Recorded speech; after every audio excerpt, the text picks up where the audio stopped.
Welcome back to Cheddar, everyone. I'm Kristen Scholler. Well, Roblox has hit the ground running, the online gaming platform making its debut on the New York Stock Exchange earlier this year in March, and just 2 months later reporting a 161% year-over-year increase in bookings during its first earnings report as a publicly traded company. And joining me now is Craig Donato, Chief Business Officer at Roblox. Craig, it's good to see you again. I saw you on IPO day, and the momentum has continued. That's good to see. How was your company able to achieve these better than expected results? You know, we just remain focused on what we've always done. Roblox has historically grown through two network effects. The one is social. The number one way people come to our platform is getting invited by a friend. The more people that you know on Roblox, the more fun it is.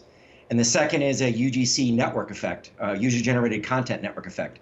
The more people on our platform, the more creators are inspired to create content, and that just feeds on itself. More content, more users, more content, more users. So we're very excited to have just seen this ramp continue. Mm-hmm.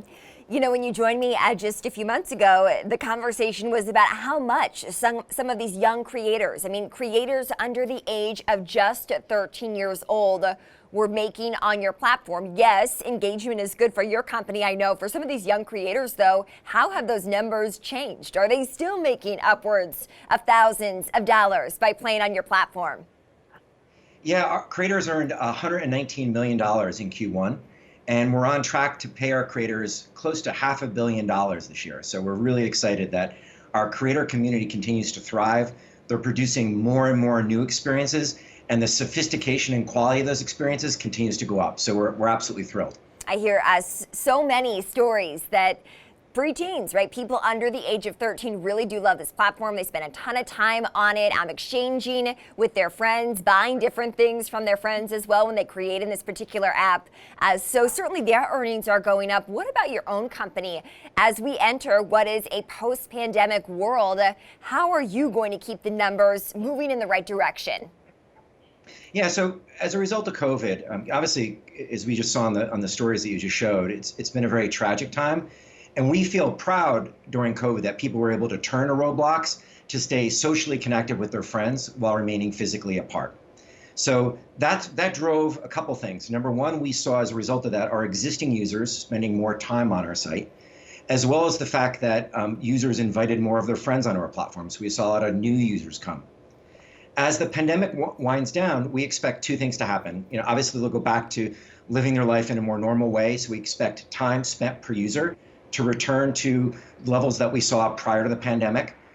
That said, we do expect to retain a lot of the new users that we did acquire during the last 12 to 18 months. In fact, we're seeing early indications that retention rates will be at or as higher than we saw prior to the pandemic. So we emerge, compared to 12 to 18 months ago, with a lot of new users on the platform, about 40 million daily active users on Roblox right now. Interesting. And just to confirm, Craig, you do think that those active users can actually rise. I know you anticipate that you'll be able to keep the ones that you have, but what is the growth trajectory of those new users that you're anticipating for the rest of this year? You know, we're being very careful not to try to lay out expectations. We'll report monthly in terms of the progress we're making. But as I mentioned earlier, it's all based on those network effects. More users come into our platform. That both inspires our creator community to produce more compelling content, as well as to invite their friends. And we're just seeing those network effects just continuing to roll. So we're quite excited about where things will head this year. Okay, publicly traded company for 2 months, and no small feat there. Of course, the stock near an all-time high, even though it is down today. It's down about 6%. Are you worried about the stock price at all? Worried at all about inflation driving your shares lower? Because we do see a lot of these growth names getting hit.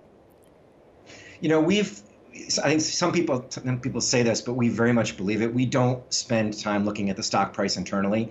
We have such conviction about what we're building on Roblox, the long-term vision of the company. It's all about revolutionizing the way people can do things together online, whether that's share fun adventures, enjoy music or entertainment, even learn and work. So we remain steadfastly focused on that. just continue to drive our vision. And to a certain extent, the stock price will be what the stock price is. It's interesting, though, because I think as students start to return to school, maybe they take the bus more, they themselves get used to a commute, the way that you can play, are you going to adapt that at all? So some of these young preteen players and creators that you have can still stay engaged with the game even when they're on the go. Yeah, so mobile represents over half of the usage on our platform. So there's lots of ways to connect with Roblox. But as I said, we do expect time per user to come down back to pre-pandemic levels, which is totally fine and good. The more important thing is that we continue to engage our users with more content, better content, more sophisticated experiences, and that's certainly what we're seeing. So we're very bullish on our ability not only to retain our users, but to engage them as we move forward. All right, Craig Donato, good to see you again. Thanks for joining. Craig's the Chief Business Officer at Roblox. Again, that stock down today, but did rise after those earnings that we got earlier this week.